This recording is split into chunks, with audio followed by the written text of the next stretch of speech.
Item ಯಾವುದೇ ಇರಲಿ try ಮಾಡಿ ಆಚಿ ಚಿಕನ್ ಮಸಾಲಾ. ಯುದ್ಧದ ಭೀತಿಯಿಂದ ಸಾಕಷ್ಟು ಜನ ದುಬೈನಲ್ಲಿ ಸಿಲುಕಾಕಿಕೊಂಡಿದ್ರು. ಇಷ್ಟು ದಿನಗಳ ಕಾಲ ಫ್ಲೈಟ್ ಹಾರಾಟ ಸ್ಥಗಿತಗೊಂಡಿತ್ತು. ಈಗ ಫ್ಲೈಟ್ಗಳ ಹಾರಾಟ ಮತ್ತೆ ಆರಂಭ ಆಗಿರೋದ್ರಿಂದ ಅನೇಕ ಜನ ಕನ್ನಡಿಗರು ಯಾರೆಲ್ಲ ದುಬೈನಲ್ಲಿ ಸಿಲುಕಾಕೊಂಡಿದ್ರು ಎಲ್ಲರೂ ಕೂಡ ತಾಯ್ನಾಡಿಗೆ ವಾಪಸ್ ಆಗ್ತಿದ್ದಾರೆ. ಅದೇ ರೀತಿ ಕನ್ನಡಿಗ ಈಗ ವಾಪಸ್ ಆಗಿದ್ದಾರಂತೆ ಬೆಂಗಳೂರಿಗೆ. ದುಬೈನಿಂದ ಸುರಕ್ಷಿತವಾಗಿ ಬೆಂಗಳೂರಿಗೆ ಬಂದಿದ್ದಾರೆ ಕನ್ನಡಿಗರು ಅನ್ನೋದರ ಡೀಟೇಲ್ಸ್ ಸದ್ಯ ಸಿಗ್ತಾ ಇದೆ. ದುಬೈನಲ್ಲೇ ಸಿಲುಕಾಕಿಕೊಂಡಿದ್ರು 50ಕ್ಕೂ ಹೆಚ್ಚು ಪ್ರಯಾಣಿಕರು ಎಲ್ಲರೂ ಕೂಡ ಸೇಫ್ ಆಗಿ ವಾಪಸ್ ಆಗಿದ್ದಾರೆ.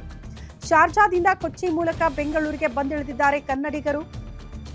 ದುಬೈನಲ್ಲಿ ಸಿಲುಕಿದ್ದವರಿಗೆ ಈಗ ಸುರಕ್ಷಿತವಾಗಿ ತಾಯ್ನಾಡಿಗೆ ಕರ್ಕೊಂಡು ಬರುವಲ್ಲಿ ಯಶಸ್ವಿಯಾಗಿದ್ದಾರೆ. ಪ್ರಮುಖವಾಗಿ ಬಿ ನಾಗೇಂದ್ರ ದೃಶ್ಯ ನೋಡ್ತಾ ಇದ್ದೀರಿ. ಮಾಜಿ ಸಚಿವರು ಸ್ಥಳದಲ್ಲೇ ಇರೋದು.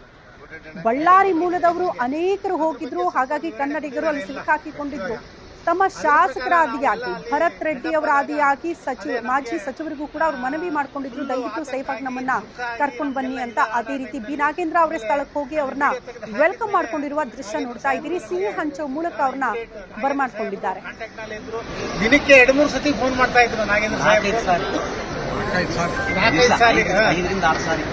ಫೋನ್ ಮಾಡ್ತಾ ಇದ್ರು. ನಮ್ಮ ವಿಚಾರ ಬಳ್ಳಾರಿ ನಾವು ಸಾರ್ ಕ್ಷೇತ್ರದವ್ರು ಅಲ್ಲೇ ಇರೋದು.